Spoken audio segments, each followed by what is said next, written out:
Okay, welcome to June Gem number 9, and I think I'll title this String Manipulation or Text Manipulation. So, as you start building out your workflows, you'll find that you'll need to put some text together, whether it is a subject line that you want to be a little bit more dynamic than just flat text that you've hard coded in, or if might be the body of an email that goes out of the task title or whatever it might be. Now, there are a number of ways you can manipulate text within in-text workflow. So what I'm going to do first is I'm going to create a variable, and it'll be a text variable, and I'll just call it something like text result. Okay, single line of text. Now, the first thing to do is we have a where am I? Set variable action right here. Right, this will set the value of a particular variable. Now, yes, you can set the default value as well, but let's just say at start your workflow, you want to set the value, and we'll just do something like this is a test. Okay, and we can log this to the workflow history to see what it looks like. Okay, there it is, text result, and that's it. So what we're going to do is we're going to publish this workflow and see what it looks like as we've done a very simple setting of a particular variable. Let's call it string manipulation workflow. Having some issues with spelling here. There we go. Now we're going to publish this, we're going to run it, and we're going to see what the workflow history looks like. Should say this is a test. Okay, workflow is published. Let's go over here. We've got this item, and let's just simply manually run this workflow. And it should be a pretty quick one. There's not much to it. Now, this will log to the workflow history. There we go. Let's check out the workflow history, and it should say this is a test. Perfect. Okay, let's jump back to the workflow designer. Now, okay, we have a variable that has some text in it. Now what you want to do is maybe add some text to the end of that variable. Now for that, there is an action called build string, which pretty self-explanatory, just build some text together. All right, so here's our text that we're going to build up, and we want to store the result back into our variable. Now, let's say you want to add something to the end of an existing variable. Simply click on the insert reference button, click on workflow variables, insert your variable. There it is. And then you might say, this is a test, or is it, right? This should add that to the end of this. So you're adding the original value of that variable, putting some text on the end and storing it back in that variable. Again, let's log that. So we'll just paste that in there, do a publish, and we'll run this and see if the concatenation is actually working. Okay, let's go back here and we'll manually start this workflow. Again, start. Now we should get 2 messages, and the second one hopefully telling you exactly what we hope, which is this is a test and this is a test, or is it? Okay, awesome. So that's a simple way of like concatenating text. Now you can also add text to the very beginning. So I'm going to just copy and paste some actions. Let's open up this one. Now,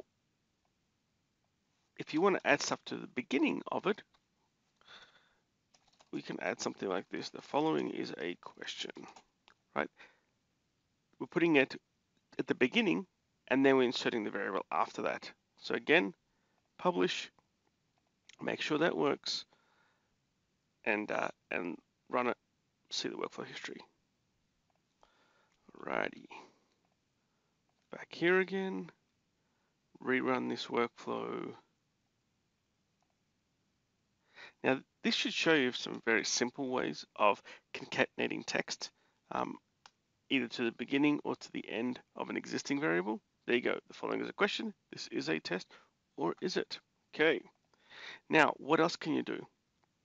So let's come down here, and now we'll do something different. let's insert this in here, open this up. Now when you click on insert reference, I'm going to click on inline functions.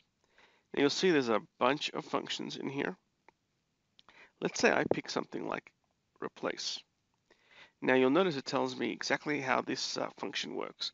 I want the text that I want to modify, I want the old text, and what I want the replacement text to be. So let's double click on that. The first parameter is our variable. That's what we want to manipulate. And let's say I want to replace all question marks with exclamation marks. Or, you know what, let's make it look something a little bit more obvious. Asterisks. Okay, done. Again, store the result in text result, and we'll just copy that log action and publish, and off we go. Okay, workflow is published. We'll rerun this workflow and start, and off we go. Now this will give you an idea of how to now start manipulating text. Right, there we go. We replaced the question marks with asterisks. Right, pretty straightforward.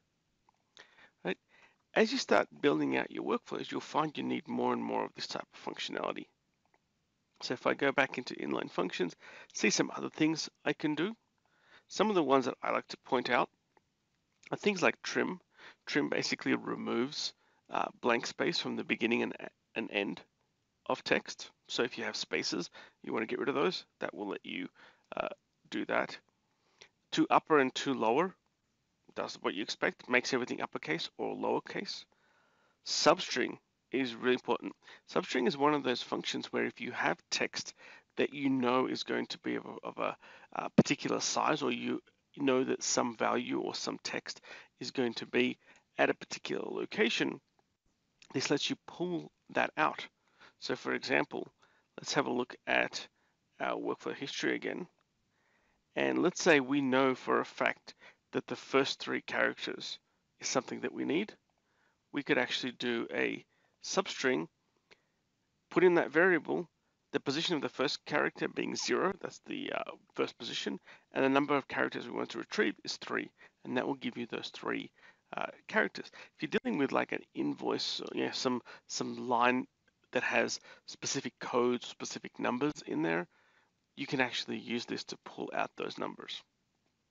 Okay, so we've got replace, we've got remove. Remove is a big one, especially if you want to get particular pieces of text just completely removed from this particular piece of text. You can definitely do that with this remove action. Okay, so that's that. Now, just note, even though up here, where we have the first build string action, where we're inserting one variable and some text, you can insert anything you want. You can have a big combination of common properties, multiple item properties, workflow constants, inline functions, multiple variables, right? You don't even have to have any clear text that you type in here. It could all be just a combination of item properties and variables as well. So it's completely up to you and what you need. It's a very flexible action in regards to what it can do. Okay, so that's that part done. Now I'm going to go into slightly something a little bit more complex, which is the regular expression action. I'm not going to go through a lot of this detail about this particular action because a lot of this is going to be you guys needing to go online and get your head around how regular expressions work. But this is a way of also manipulating text and pulling text out. So some really simple pieces is it has a replace text. Now you're probably wondering, if I have a replace text option here or operation here, but I also have the inline function called fn replace, what's the difference? Well, the replace function in the build string action, you need to know what text you're going to be replacing, right? So you need to know that it was question mark, question mark, question mark, and you want to replace it with 3 exclamation marks. With regular expressions, you can actually put together a pattern. So you can actually say something like, question mark, question mark, question mark, right? Something like that. Or if, let's say, instead of question marks, you actually had to replace a 5-digit code. So in that case, you could actually say, I expect it's going to be a digit, and I expect 1 or more digits and I want to replace it with nothing. Maybe I just want to remove it. Okay? And then you insert your input text, which happens to be maybe an item property or a variable or something like that, and store it back in there. Now, what that means is that I don't need to know what the number is. All I need to know is there are going to be some numbers, and I want to replace them with blank text. So that's the replace. Check match is really interesting if you want to check some text that you get back that it's of a particular structure. You can build that structure in this pattern, and this will match it to make sure that it's actually of the structure that you expect. This is really good if you're going to be pulling bits out of your initial text. You want to pull the ID out, the amount in dollars, the description, all that sort of stuff. This check match will actually let you first check to make sure that the initial the input text is correct and of the right structure, and then you're able to then use your whatever actions like extract to pull out the bits that you need. Split. Split is an interesting one. Let's select split. Notice how the UI changes.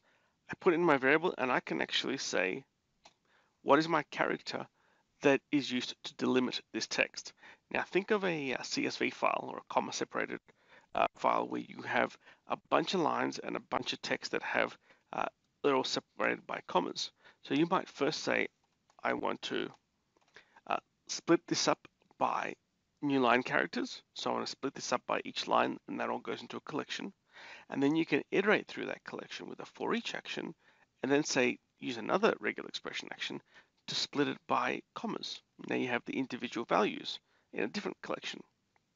So really powerful. You'll find this you're using more and more, especially when you have some structured data.